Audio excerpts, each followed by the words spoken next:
Do not delay nikah unnecessarily. Once nikah is ready, the two parties are happy, get that nikah done. So that any relation that happens between them thereafter happens in a way that is permissible. Remember that. Sometimes people say, no, my daughter is engaged. Brother, 3 years later, your daughter, no, she's engaged. I say, but brother, 3 years have passed. She had 2 abortions in the process. Do you know that? I'm not joking. I'm serious. My parents, you don't know what we know. They come to us for help when they cannot talk to you. I know.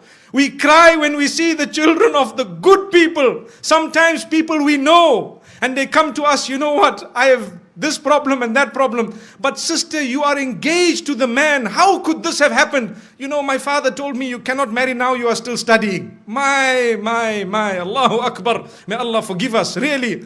Brothers and sisters, open your eyes. See what is going on. Ask the people what is happening. If you think we are not living in an era of hypersexuality, you are dreaming. You are dreaming. You are living in a dream world. We are living in the dirtiest society up to this age. There has never ever been a more hypersexual society than ours. Believe me, everything out there is about sex. And I'm saying this because I have to fulfill my duty as a scholar of Islam, to explain to the people what is going on out there and how we are heading in the wrong direction because we are living with blinkers. We don't even know what's happening. Ask your children in the universities what's going on. If you have a good link with them, they will inform you. Ask them.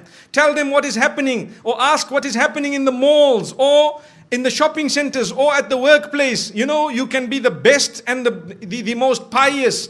Yes, if Allah has granted you protection, you will always be protected. May Allah grant us goodness. There are people amongst us, and I'd like to hope that the bulk of us seated here, pure, good people by the will of Allah, you know how difficult it is to remain on that path. You know how easy it is to sin. Today it is easier to sin than it is to abstain from it. Allahu Akbar. It is easier to abandon your hijab than it is to don it. It is easier to leave your salah than it is to fulfill it. That is because the environment has made it so difficult to engage in that which is correct.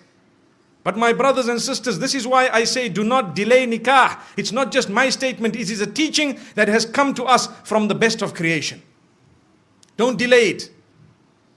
And at the same time, do not make it difficult in any way. We already spoke about the mahar, the dowry, or whatever else it is. Either way, don't be too demanding. And do not become a person who really makes it tough on their sons and daughters to get married. Because in that particular case, we will be held accountable in the eyes of Allah subhanahu wa ta'ala. Why is it that you as a parent did this to your own daughter? You doomed her, you punished her. And this is what you did to your son. You made him, you really made him leave the deen in totality. It brings me to one example, living example, where there was a young boy whose father was being so tough with him that, listen to this, he wanted to marry someone who was ready to revert. So his father told him, no, not over my dead body. What am I going to tell my friends and society, my brothers and my sisters, my this, my that?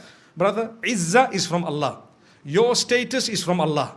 If you had embraced this, it was going to be much better.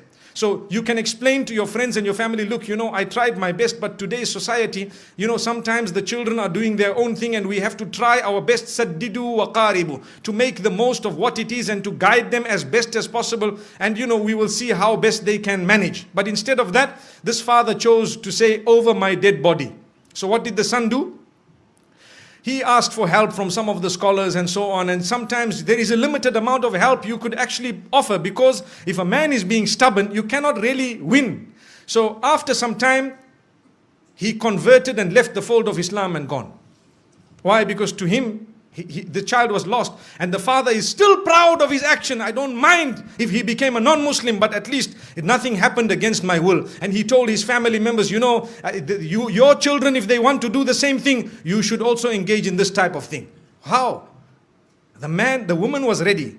So I had an opportunity to address this young boy. And when I spoke to him, he told me something that is really a question of the age. When I say question of the age, I mean sometimes the mind starts asking these questions. He said, you know, this woman is such a good woman that I married. She has so many good characters and conduct. She told me I'm ready to do anything. You know, I explained to her about the little I know about Islam and she was ready. And then what happened is, when my father and my parents said no and everybody disagreed and they, you know, the mother, he says, my mother didn't really mind, but she has to follow what my father says. So after some time, they questioned me, her parents, to say, look, we were all okay for our daughter to, you know, to enter the fold of Islam. Now, if she is not going to enter the fold of Islam, then why don't you enter our faith? So he said, yeah, it makes sense. You see? He said, yeah, it makes sense. If they refuse, I will not refuse. You people are not refusing. So he says that is what made him turn. Now look at this.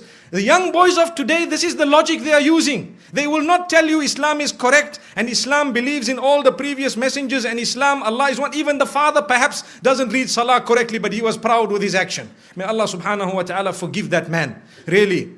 We tried very hard, but to be honest with you, it is only Allah who can bring people back. And that's why I say it is foolish. Sometimes you might lose your child totally. Rather you lose them 20%.